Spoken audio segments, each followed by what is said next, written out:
ಎಲ್ಲರಿಗೂ ನನ್ನ ಪ್ರೀತಿಯ ನಮಸ್ಕಾರಗಳು.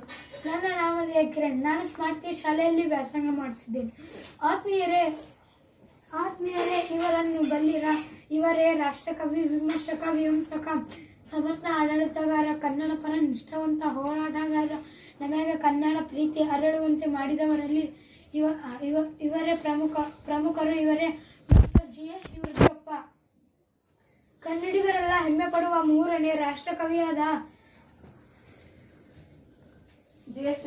GSS ಶಿವರುದ್ರಪ್ಪನವರು ಫೆಬ್ರವರಿ 7, 1926ರಂದು ಶಿವಮೊಗ್ಗ ಜಿಲ್ಲೆ ಶಿಕಾರಿಪುರದಲ್ಲಿ ಶಾಂತವೀರಪ್ಪ ಮತ್ತು ವೀರಮ್ಮ ದಂಪತಿಯ ಪುತ್ರನಾಗಿ ಜನಿಸಿದರು. ಕನ್ನಡ ಸಾಹಿತ್ಯ ಲೋಕಕ್ಕೆ GSS ಎಂದು ಖ್ಯಾತರಾದರು. ಹಲವಾರು ಕೃತಿಗಳನ್ನು ರಚಿಸಿದ್ದಾರೆ. ಸಾಕಷ್ಟು ಪ್ರಶಸ್ತಿ, ಪುರಸ್ಕಾರಗಳನ್ನು